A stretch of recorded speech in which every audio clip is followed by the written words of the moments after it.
સદગુરુ મહારાજ કી જય।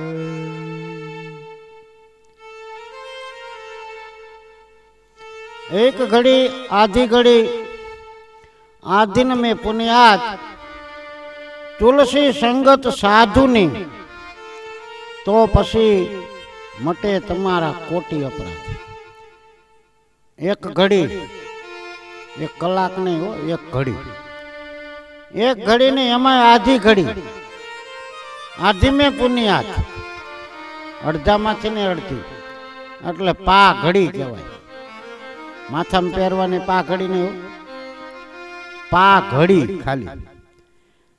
આ પા ઘડી જો સંતના સાનિધ્યમાં જાય ને તો આપણો બેરો પાર થઈ જાય। પણ આપણા 5 શત્રુ છે ને જે શરીરની અંદર એને ઝાડા કહેવાય। આવા ઝાડા આપણને નડે કયા 5?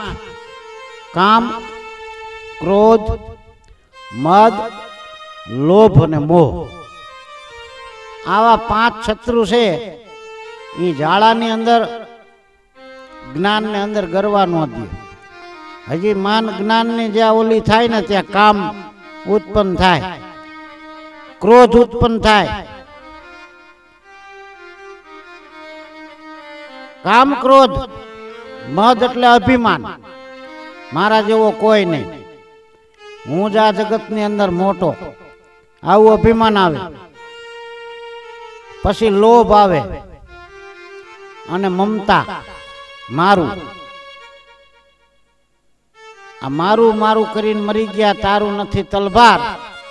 એક દિન જીવને જાવું પડશે એકલું, સાથે પુણ્ય ને પાપ। આવી બે જ વસ્તુ જીવની હારે હોય, પુણ્ય અને પાપ। પણ પાપ કર્મ અને પુણ્ય કર્મ બે વસ્તુ જીવની હારે ને હારે હોય, કારણ કે એની હારે બંધાયેલી છે। શું કરવું શું ન કરવું એ તમારે જોવાનું છે। સંતો આપણને શાન બતાવે। पारस और संत में बड़ो अंतर जान,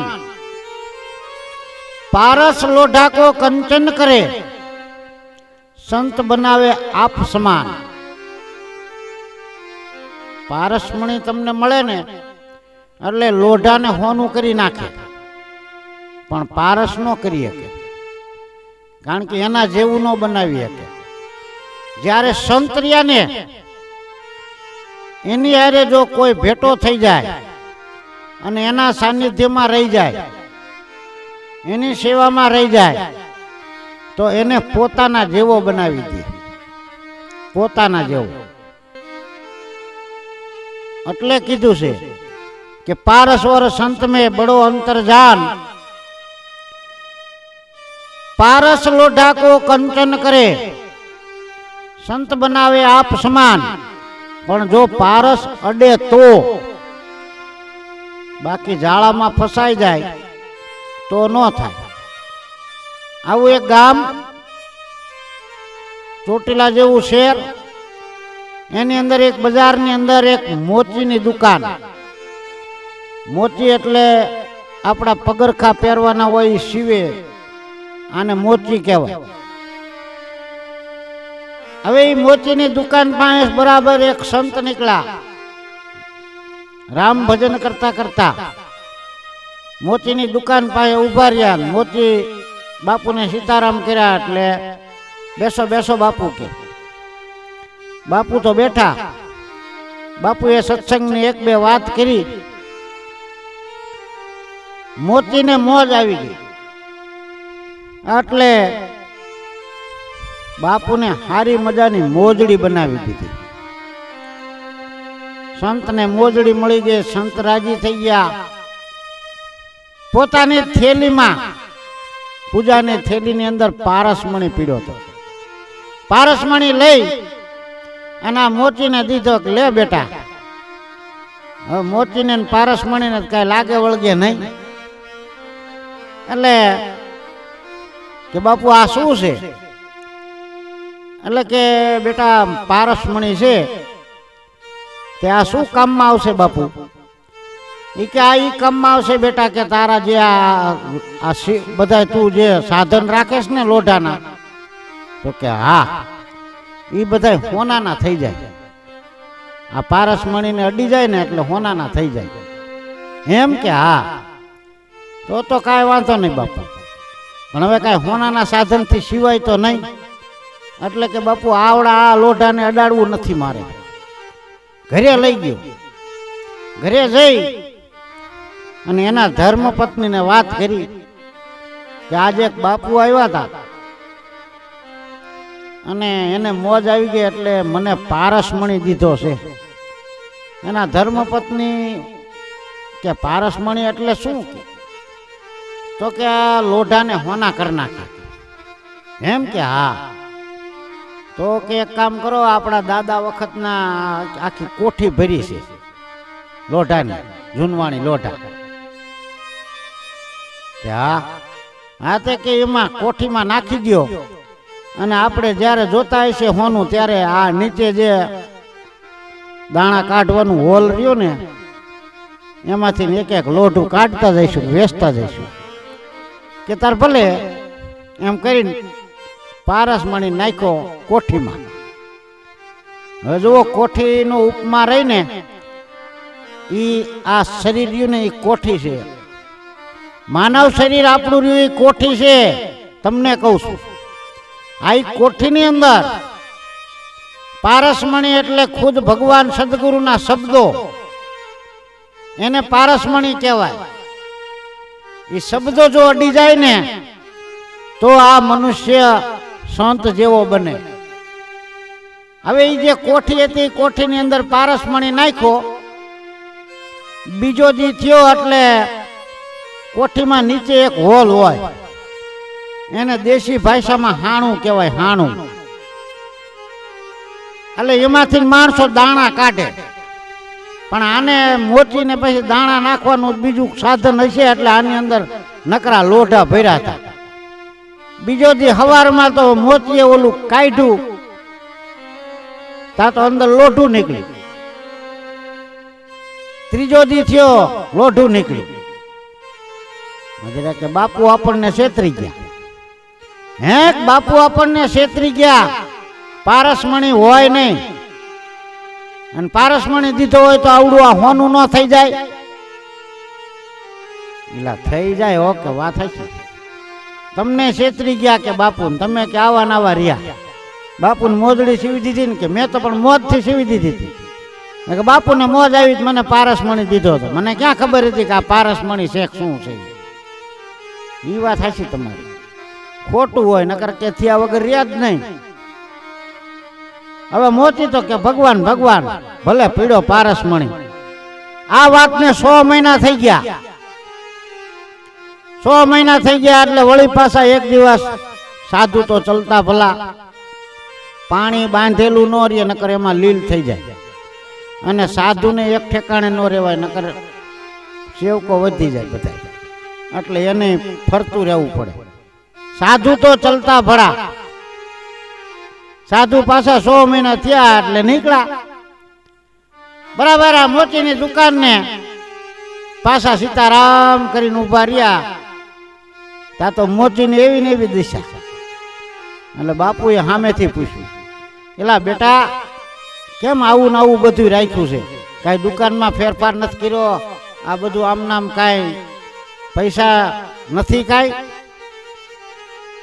એ કે બાપુ કાંઈ છે નહીં. તમે કે ઓલું દીધું તું ને કાંઈક વસ્તુ, હા એને પારસમણી કહેવાય બેટા. હા એ પારસમણી, પણ એ ક્યાં હાસો છે કે ખોટો છે? બાપુ વિચારમાં પડી ગયા. મહાજર આ તો મને આંટી જાય એવો છે. ખોટો કે? હા હા બાપુ ખોટો. 100 મહિના થયા કે એક લોઢું હોનાનું થયું નથી. બાપુ વિચારમાં પડી ગયા. મારી દીધેલી વસ્તુ ખોટી હોય નહીં. હવે આ કેમ કેતો હોય છે ખોટું? ક્યાં મૂક્યો છે? તો કે ઈ મારા દાદાને કોઠીમાં નાખ્યો છે. કે કોઠી આખી લોઢાની ભરી હતી ને અમને એમ થયું કે આ હોનું થઈ જાય ને આખું લોઢાનું બધું રહ્યું જૂનવાણી લોઢા આ મારા શિવન રહ્યા ઈ તો કઈ ખોનાના કરાય નહીં મારે કે હા કે આ મેં બધા એમ થયું મારા દાદાના વખતના પીડા છે કે ઈવડા ઈ બધા ખોના થઈ જાય તે કે હાલ મને દેખાય બાપુને લઈ ગયો કીરે એના ધર્મપત્ની કે કોણ છે કે ઓલા બાપુ એનું તો આપણને ઓલી કટકો દીધો કે પારસમણીનો તો કે હા આ ઈ જ બાપુ છે તે કે ઓલી બાઈ કે બાપુ ખોટું છે કે ઈ હોનું થાતું જ નથી બાપુ કે પણ તમે મૂક્યું છે ક્યાં ઈ મને દેખાડો તો ખરા અંદર લઈ ગયા મોટી જબરી કોઠી આવી કોઠી ઉપર તો કાંઈ દેખાય નહીં એટલે બાપુએ કીધું કે કામ કરો નીરણી મગાવો નીરણી મગાવી અને બાપુ નીરણી મૂકી અને સડ્યા કોઠીમાં ઉપર મોઢું જોયું ત્યાં તો અંદર નકરા જાળા બાજી ગયેલા બાવા બાજી ગયેલા ન કહેવાય કારણ કે બાવા તો અમારા ભાઈ થાય પાછા કરોળિયા કરે એને લાડુ કહેવાય અને એ કોઠીમાં નકરા કરોળિયા હતા એ કરોળિયા એ નકરી અંદર જાળા બાંધી દીધેલા આડા નવળા ગૂંથેલા એટલે એની અંદર થી પારસમણી નીચે પડેલો નહીં એ જાળાની અંદર હલવાઈ ગયેલો એટલે આપણા શરીરની અંદર જે જાળા છે આ કામ ક્રોધ મદ લોભ મોહ મમતા માયા એની અંદર સદગુરુના શબ્દો બધા પીડા રહે છે એટલે આ જીવાત્માને અડતા નથી એટલે આ જીવાત્મા સંત બનતો નથી નકર સંત બની જાય પણ જો પારસમણી અડે તો સંતોના શબ્દ અડે તો સદગુરુના શબ્દ અડે તો એ સદગુરુના શબ્દ અભિમાનમાં અટકાઈ જાય મારા જેવો કોઈ નહીં એમ કરીને ઉભા રહી જાય એટલે બાપુ કે હાવણી લાવો એક હાવણી એ હાવણી છે એ સદગુરુના કઠોર શબ્દ છે એ કઠોર શબ્દ જ્યારે ગુરુ મહારાજ આપણને કહે અને જો એ સહન કરવાની શક્તિ તમારામાં હોય તો આ જાળા આઘા થાય એ ગુરુ મહારાજે સદગુરુ મહારાજે સંતે ઉપર હાવણી લઈ અને જેવા બધાય બાવા કાઢ્યા ને જાળા કાઢ્યા અને પારસમણી સીધો નીચે પડ્યો આખી કોઠી જે લોઢાની ભરી હતી બધા હોના થઈ ગયા એટલે આપણને સદગુરુના શબ્દો હજી લગી હેડા નથી એટલે આપણે કંચન થયા નથી લોઢા સી એટલે લોઢા ન રહેવું સદગુરુના શબ્દને કાને અથડાય ને એટલે એને શરીરની અંદર ઉતારી અને એ સદગુરુ મહારાજે જે કાંઈ કહે એ કરવાની જો આપણામાં શક્તિ હોય ને તો જ આપણે સંત બની એકવી નકર આપણે સંત ન બની એકવી આપણે આ જગતની અંદર પાછા જેમ રખડતા ને એમનામ રખડવાનું છે ભટકવાનું છે માટે કીધું છે कि पारस और संत में बड़ो अंतर जान पारस लोढ़ा को कंचन करे साधु बनावे आप समान संत बनावे आप समान संत बनावे आप समान